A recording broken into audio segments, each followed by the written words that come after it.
el alma. Amós, capítulo 7. Amós, en el capítulo 7. Estudiaremos desde el versículo 1 al versículo 6. Del versículo 1 al versículo 6. Amós, capítulo 7, versículo 1 al 6. Tiene por título esta predicación o esta enseñanza expositiva de la palabra de Dios: la compasión de Dios por sus hijos. La compasión de Dios por sus hijos. Amós, capítulo 7, versículo 1, y si hemos encontrado esta palabra, podemos ponernos de pie como reverencia a la palabra de nuestro Dios. Amós 7, 1, doy lectura en el nombre del Señor Jesús. Amén. Así me ha mostrado Jehová el Señor. He aquí, él criaba langostas cuando comenzaba a crecer el heno tardío. Y he aquí era el heno tardío después de las siegas del rey.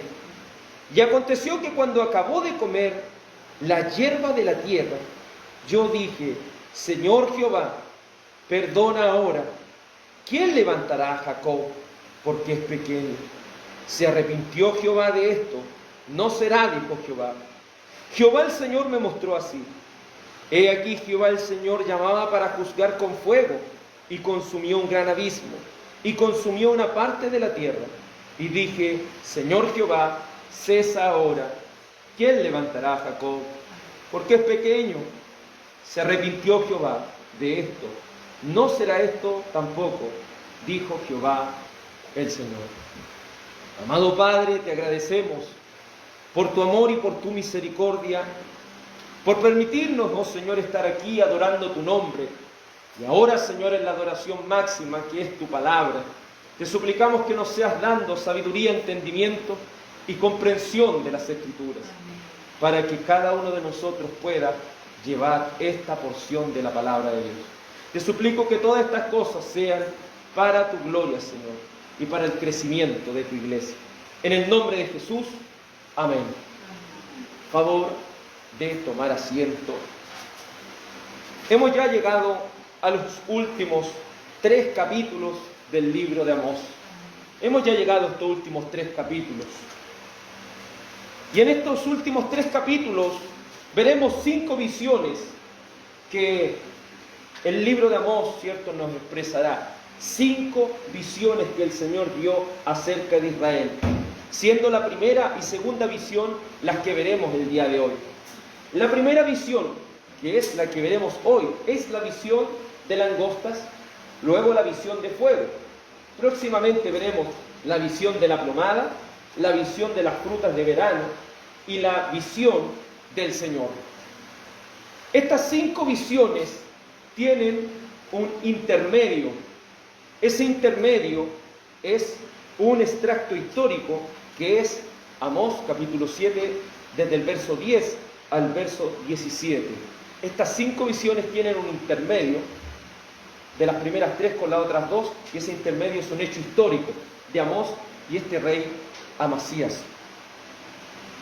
En primer lugar, debemos nosotros entender qué es una visión. ¿Qué es una visión? Una visión era la manera en la cual Dios hablaba a los profetas del Antiguo Testamento. Se diferenciaba de los sueños porque en este caso la persona estaba completamente consciente y despierta. En el Antiguo Testamento el Señor hablaba por sueños y hablaba por visiones. Recuerde que ellos no tenían esto, no tenían la palabra. Dios tomaba a los profetas como vehículos en los cuales Él transmitía su mensaje, transmitía su palabra.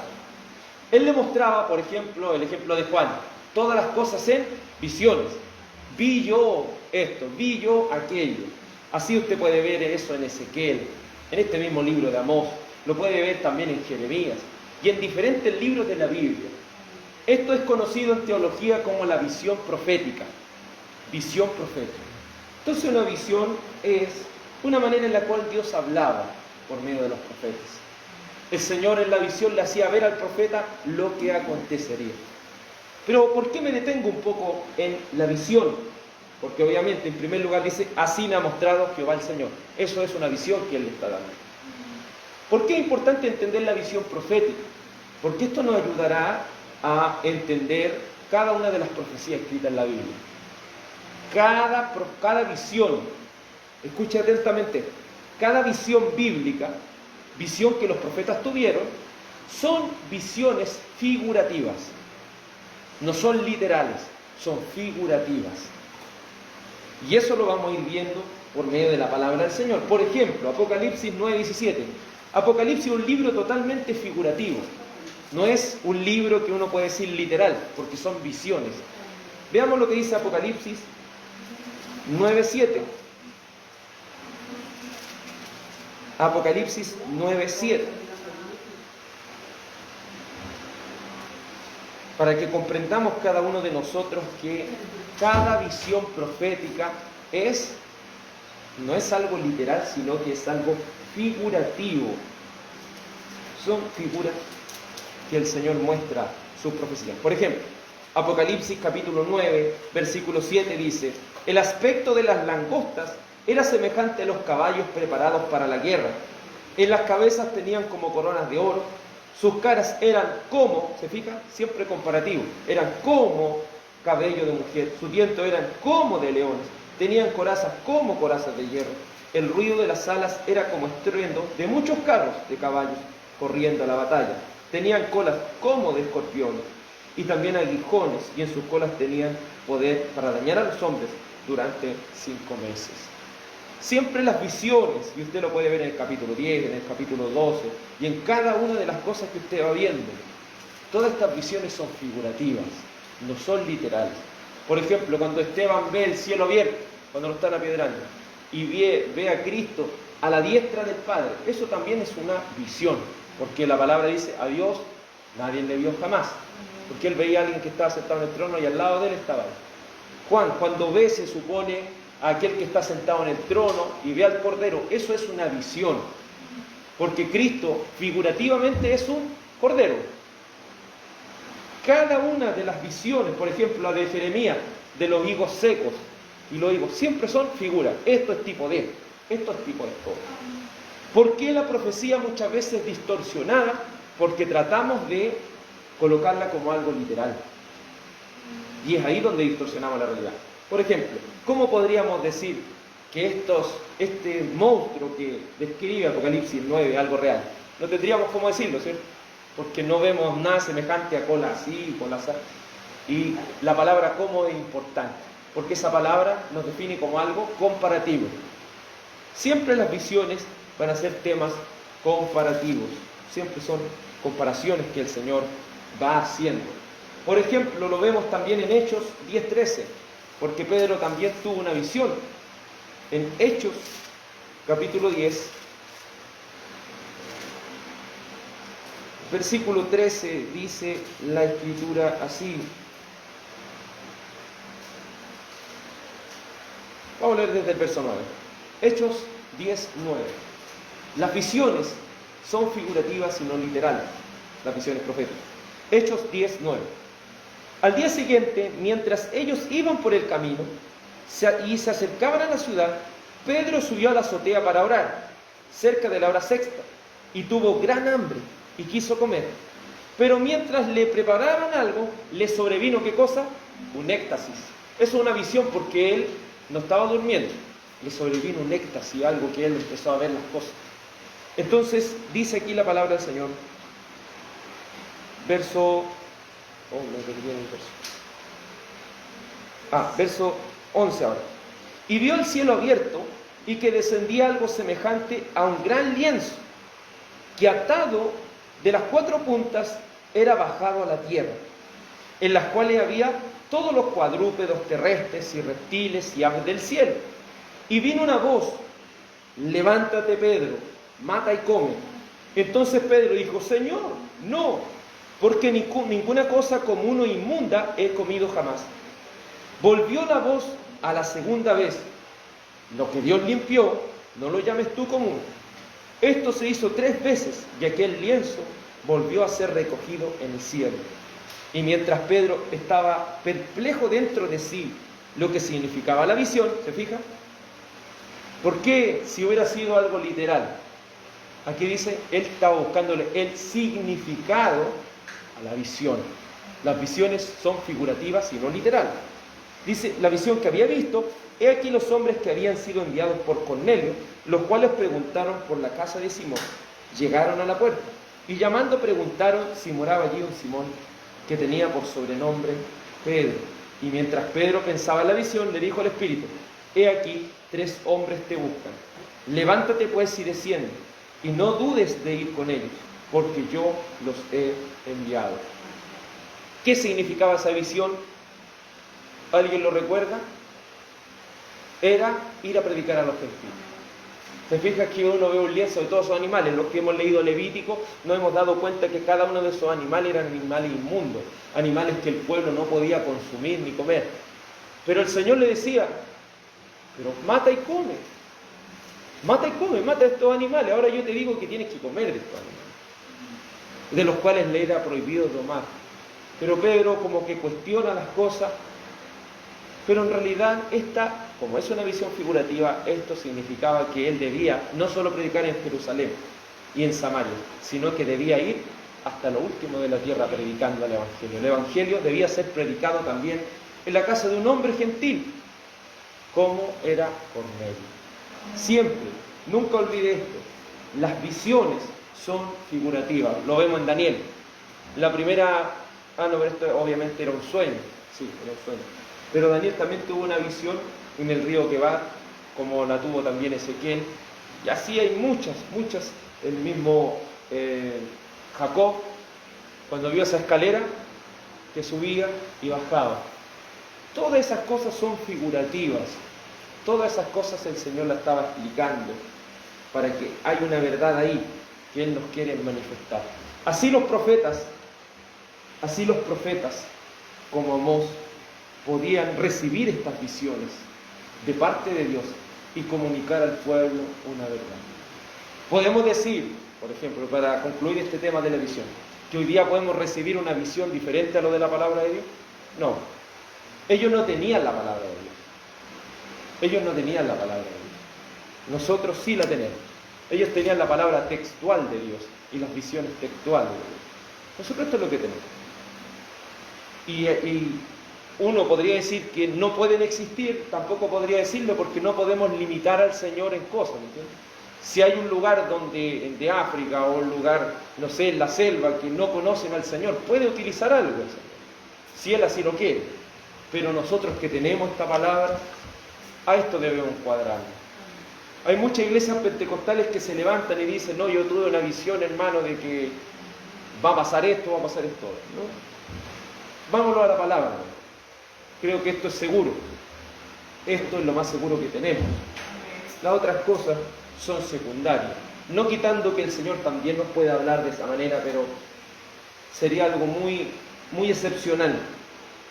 Esperemos siempre que el Señor nos hable por medio de la palabra. Si hay algo que nos damos cuenta en este capítulo 7, versículo 1, es que Amós estaba confiado de esta visión. Porque dice, así me ha mostrado, ¿quién? Jehová el Señor. Él estaba seguro de que esta visión era una visión que Dios mismo le había entregado. No era que un hermano le dijo, una persona le dijo, no. Era una visión real de las cosas. Y esta visión real era así.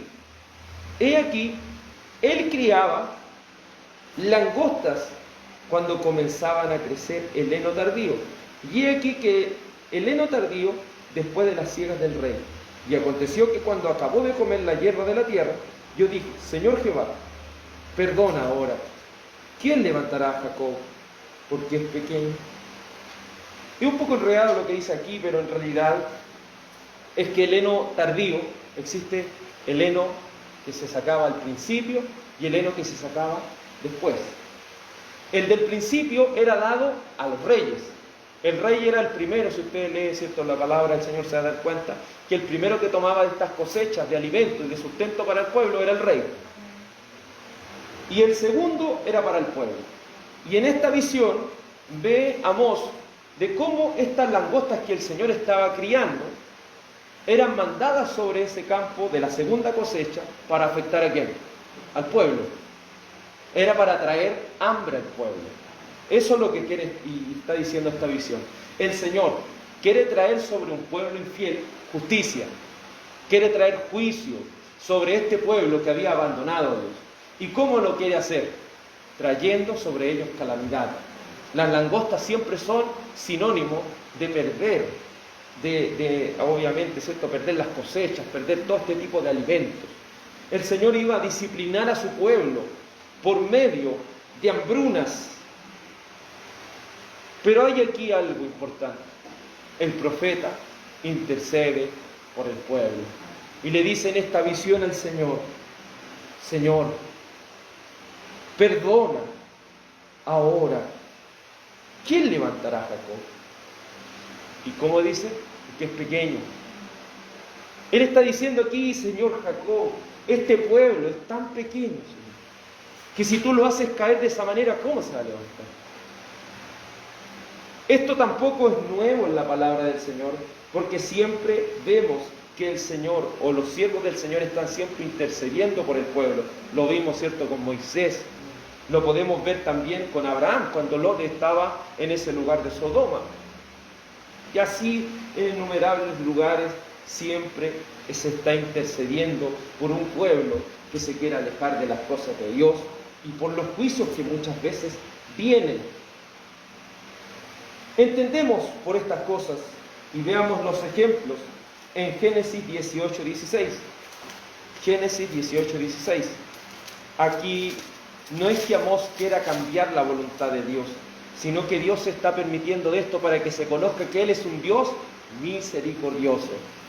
Y es para que se cumpla lo que la palabra del Señor antes había dicho, que el Señor es tardo ¿para qué cosa? Tardo para la ira. Es decir, esto no es que ellos o el Señor cambie de opinión porque Él es inmutable, sino que Él está permitiendo para que muestre su carácter a aquellas personas. Veamos lo que dice Génesis 18:16. Génesis 18:16 dice así la palabra del Señor: y los varones se levantaron de allí y miraron hacia Sodoma, y Abraham iba con ellos acompañados.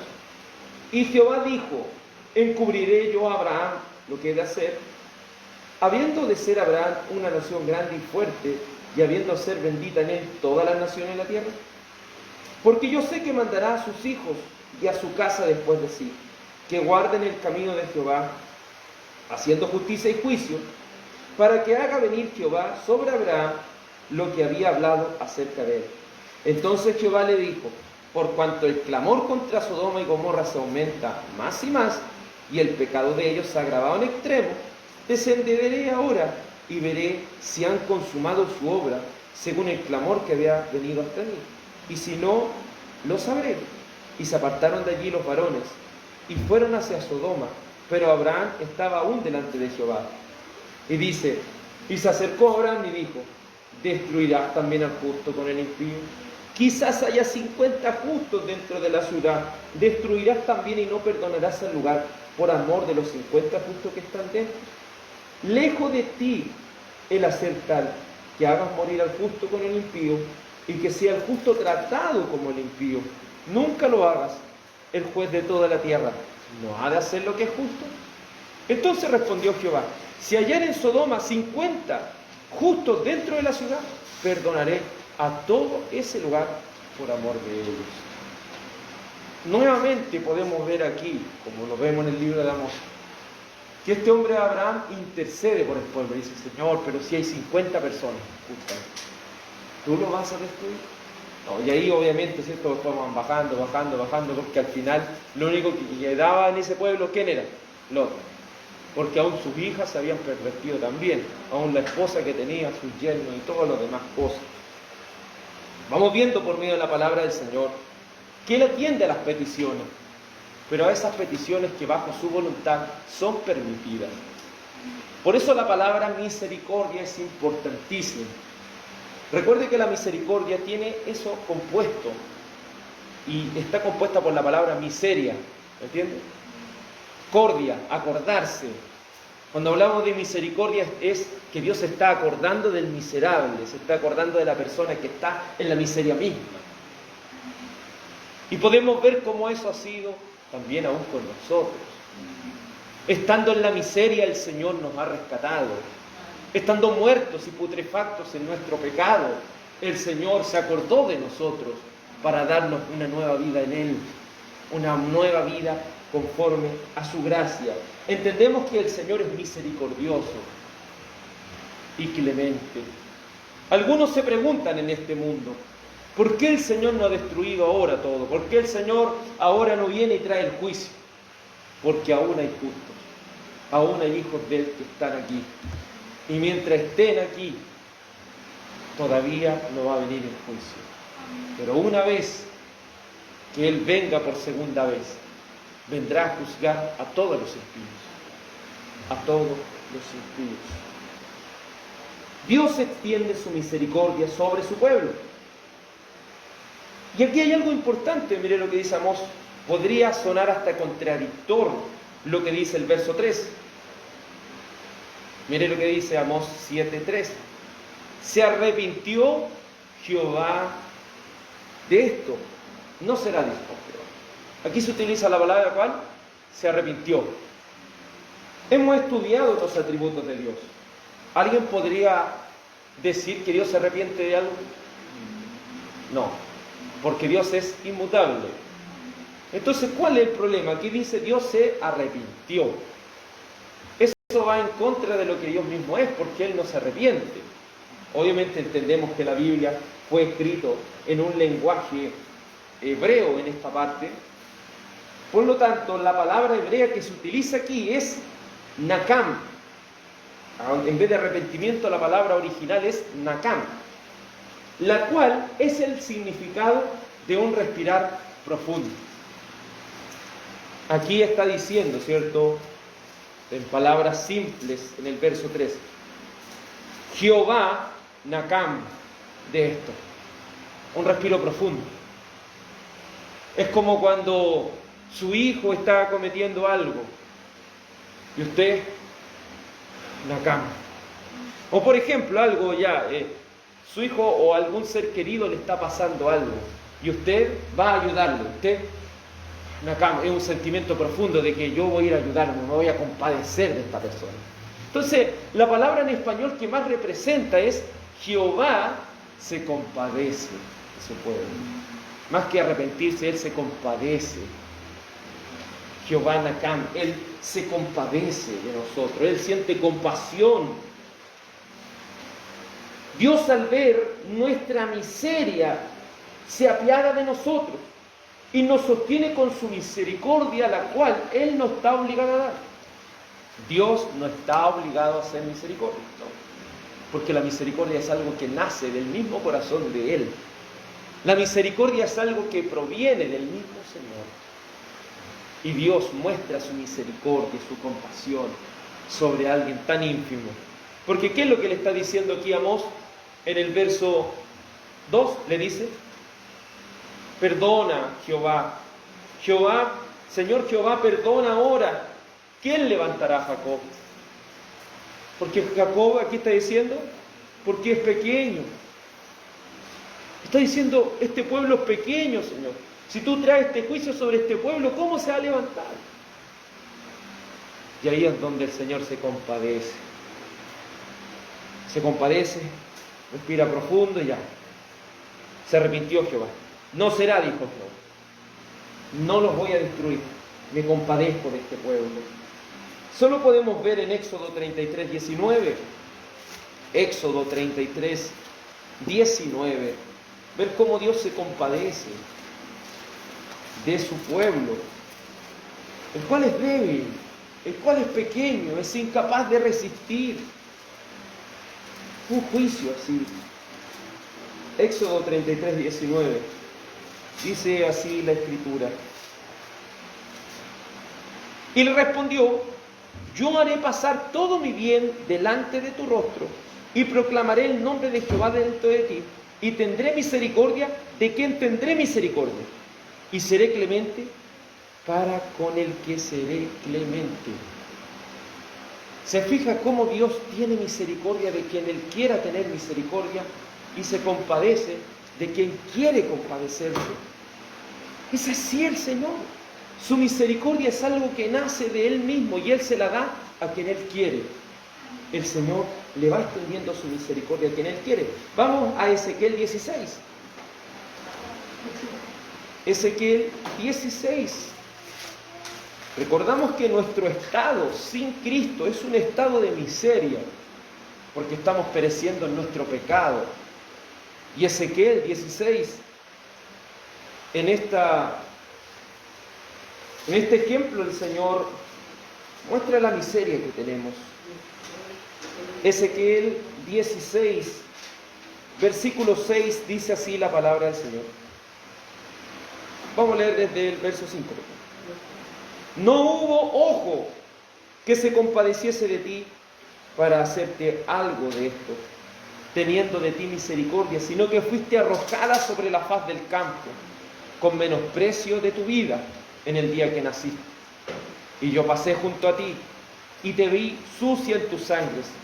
Y cuando estaba en tus sangres te dije, vive. Sí, te dije, cuando estaba en tus sangres, vive.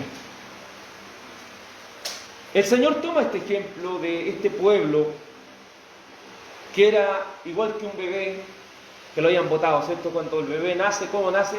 Lleno de sangre. Pero este bebé lo tuvieron y lo dejaron por ahí botado lleno de sangre. Y pasaron por el lado, las personas obviamente, ¿cierto? Esto es un ejemplo, pasaron y miraron a ese bebé todo cochino, todo lleno de sangre, todo en la miseria misma, y nadie tuvo compasión de él. Pero el Señor pasa y ve a ese bebé y le dice, estando en su sangre, vive. Y ahí donde el Señor, luego dice, te hice multiplicar como la hierba del campo, y creciste y te hiciste grande, y llegaste a ser muy hermosa, tus pechos se habían formado, y tu pelo había crecido, pero estabas desnuda y descubierta. Y pasé otra vez junto a ti y te miré, y he aquí que tu tiempo era tiempo de amores, y extendí mi manto sobre ti, cubrí tu desnudez, te di juramento, entré en pacto contigo, dice Jehová el Señor, y fuiste mía, te lavé con agua, y lavé tus sangres de encima de ti, te ungí con aceite, te vestí de bordado, te calcé de tejón, te ceñí de lino y te cubrí de seda, te atavié con adornos y puse brazaletes en tus manos y collar en tu cuello, puse joyas en tu nariz y zarcillo en tus orejas y una hermosa diadema en tu cabeza. Y ahí empieza, ¿cierto?, a describir cómo el Señor fue adornando a este bebé que estaba en la miseria misma, que el Señor lo recoge y le da de todo lo necesario. Eso es reflejo de la vida nuestra antes de venir a Cristo. Era una vida miserable porque éramos pobres del alma. Era tanta nuestra pobreza de alma que estábamos abandonados y sin recibir un grado de misericordia. Pero Dios, que es rico en misericordia, nos sacó de la muerte espiritual en la cual estábamos, nos hizo nacer de nuevo, nos dio una vida, y podemos ver que hasta el día de hoy todo lo hermoso que el Señor ha hecho. Y si usted lee toda esta historia, se va a dar cuenta que este bebé cuando creció se convirtió en una mujer, el Señor, ¿cierto?, lo cuidó, le ayudó en todo. Después esta mujer viene, crece y se va con sus amantes, empieza a engañar al Señor, empieza a hacerle daño al Señor, y todo lo que el Señor le ha dado, esta persona se olvidó del Señor. ¿Acaso no es el fiel reflejo de nosotros? El Señor, cuando nos saca la miseria, nos da una nueva vida, nos da buenas cosas, todo bien. Y después, ¿qué hacen? Las personas se olvidan del Señor. Y es por eso que el Señor trae este juicio. Pero el Señor, ¿cierto?, viendo a este pueblo y viendo que lo va a destruir, se compadece y dice, ¿pero a dónde va a ir? Si no tiene nada. Sin mí, el Señor que le dijo a Pedro, sin mí ustedes no pueden hacer nada. Sin el Señor no somos nada, no tenemos nada sin Él.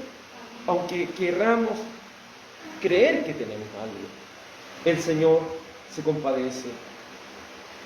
Dice la Escritura en 1 Corintios 1:25, un texto muy conocido, mostrándonos a cada uno de nosotros quiénes somos antes de venir a Cristo. La mayoría de los escogidos de Dios no son grandes personalidades, no son las mejores personas que hay en este mundo. Según 1 Corintios capítulo 1, versículo 25, dice la palabra del Señor: porque lo insensato, verso 1 Corintios capítulo 1, verso 25. Sí, vamos a leer. Porque lo insensato de Dios es más sabio que los hombres, y lo débil de Dios es más fuerte que los hombres. Pues mirad, hermanos, vuestra vocación, que no sois muchos sabios según la carne, ni muchos poderosos, ni muchos nobles, sino que lo necio, la palabra necio significa tonto, lo tonto del mundo escogió Dios para avergonzar a los sabios. Lo débil del mundo escogió Dios para avergonzar a los fuertes. Lo vil, es decir, lo más bajo del mundo, lo menospreciado, escogió Dios, y lo que no es, para deshacer lo que es, a fin de que nadie se jacte, o decir, nadie se agrande en su presencia, nadie quiera creerse grande aquí. Ninguno de nosotros es una gran personalidad de este mundo. Creo que en el mundo somos considerados cualquier persona, una persona común, y ni siquiera por los ricos somos considerados como algo. A veces nos ha pasado que cuando llega el jefe más grande del trabajo, a nosotros ni lo saluda. Por ejemplo, en nuestro caso, no digo que en todos los casos sea así, pero hay jefes que se creen tan grandes, o personas que tienen tantos estudios que a veces nos ven trabajando, que se creen tan grandes que nos miran lo que estamos haciendo, pero no nos miran a nosotros. Ni siquiera nos dan un saludo, porque para ellos somos números. Así de insignificantes somos. Por eso Cristo no puede en ninguna manera encontrar algo atractivo en nosotros. Y si Él nos salva, es solo por su gracia. Nunca nos olvidemos de dónde el Señor nos sacó. Nunca nos olvidemos de dónde el Señor nos ha sacado, de la miseria en la cual estábamos. Porque muchas veces como cristianos tendemos a olvidarnos de dónde el Señor nos sacó. Muchas veces tendemos de creernos ahora somos las personas intachables, las personas que nos portamos bien, las personas que somos mejores que los otros. No. Antes éramos lo mismo que los otros. Ahora el Señor nos ha cambiado, pero nos ha cambiado solo por su poder, solo por su fuerza. Volvamos al libro de Amós. Volvamos al libro de Amós, capítulo 7. La segunda visión, si la primera era de hambruna, uno puede decir ya con esto el pueblo, con esta misericordia que el Señor extendió a este pueblo se iba a arrepentir. Pero no, dice el verso 4, Jehová el Señor me mostró así. He aquí Jehová el Señor llamaba para juzgar con fuego, y consumió un gran abismo, y consumió una parte de la tierra. Y dije, Jehová, cesa ahora. ¿Quién levantará a Jacob? Porque es pequeño. El segundo juicio, o la segunda visión que este profeta está viendo, es que Dios va a castigar a su pueblo. ¿Por medio de qué cosa? Sume estas dos cosas, el fuego y el gran abismo. Para el judío el gran abismo es el lugar donde están las fuentes de las aguas. Porque recuerde que en aquel Medio Oriente no es muy común que llueva, no es algo muy común. Pero sí ellos saben que si cavan profundo y encuentran pozos donde corren las aguas. Recuerde que en el libro de Génesis dice que no solamente el diluvio vino por las aguas que estaban arriba, sino por las que brotaban debajo de la tierra. Para ellos que el fuego seque el gran abismo es sinónimo de sequía. En esta visión, este hombre llamado Amós, por esta figura está diciendo el Señor va a castigar al pueblo, no con hambre, como lo decía al principio, ahora con sequía, para que les falte el agua. Y esta sequía uno la pudo ver en Primera de Reyes 17:1.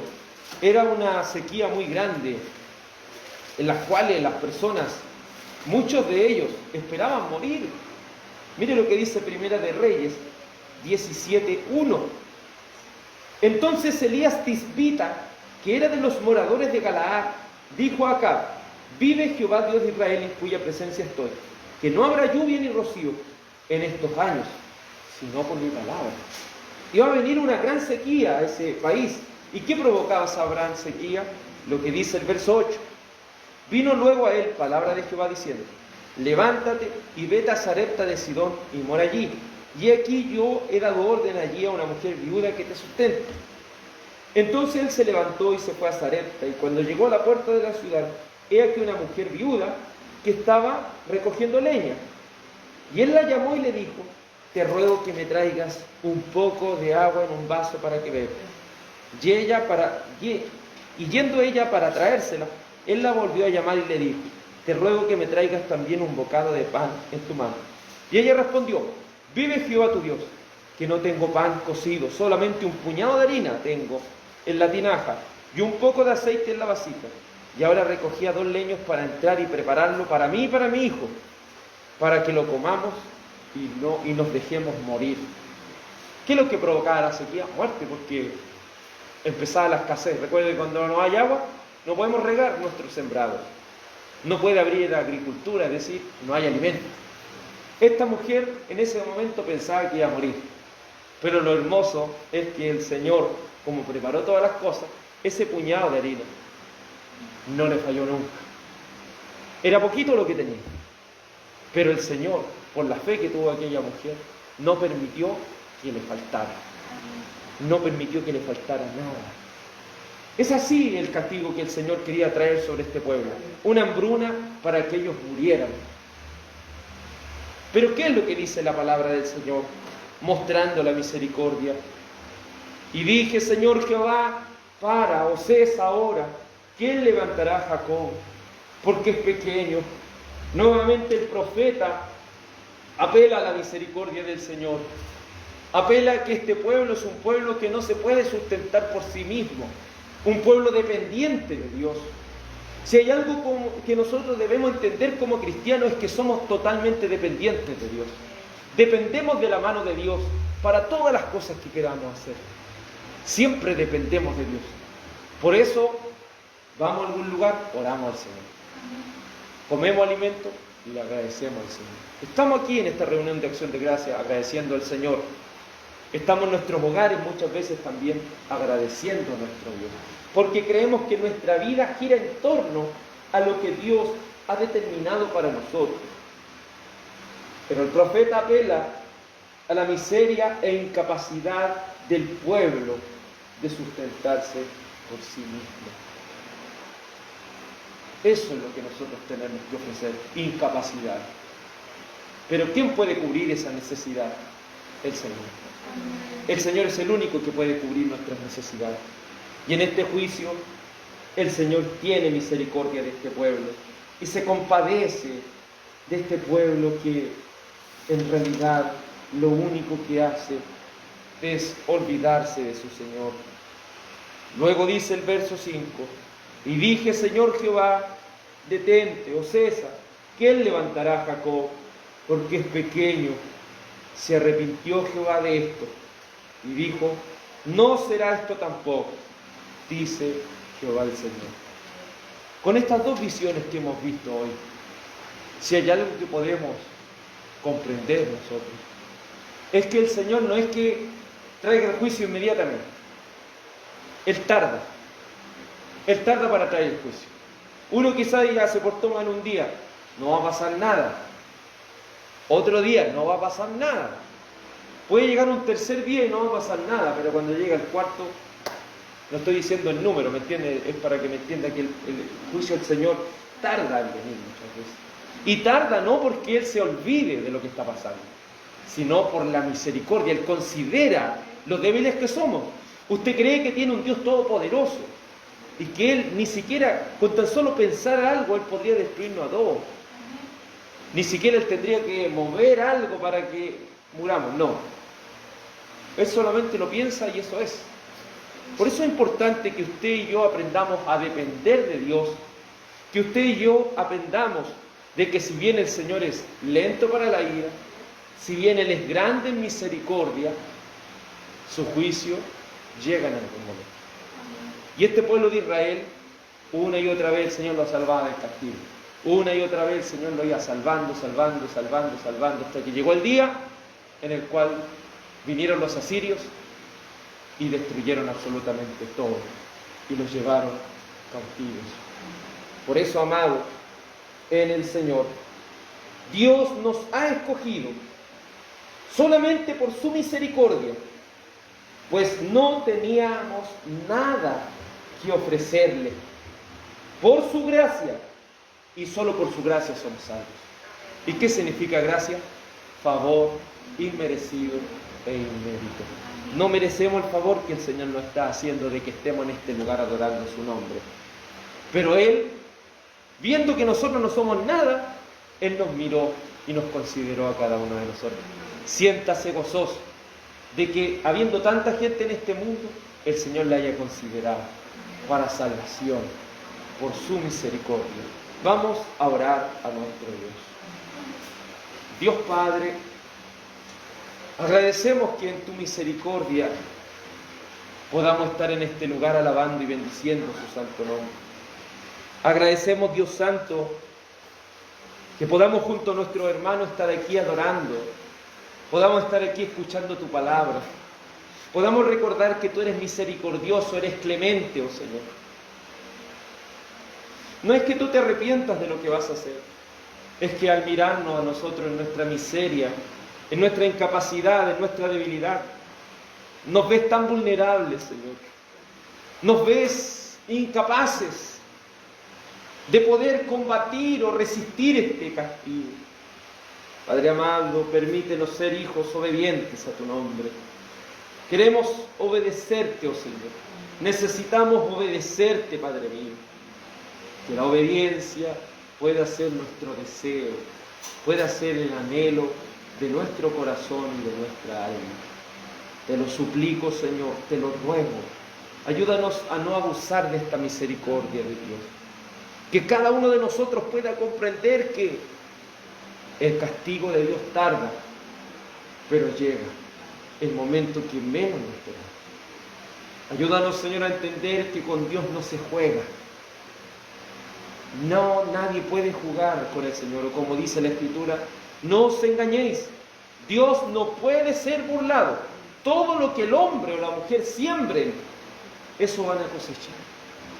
Haznos hijos obedientes delante de ti y permítenos servir por amor. Que la gracia, la paz y la bendición de Cristo sea sobre cada uno de nosotros, sea también por los que no pudieron venir, y permítanos servirte por tu amor y gracia. En el nombre de Jesús. Amén. Amén. Que el Señor les bendiga y que puedan tener una hermosa semana.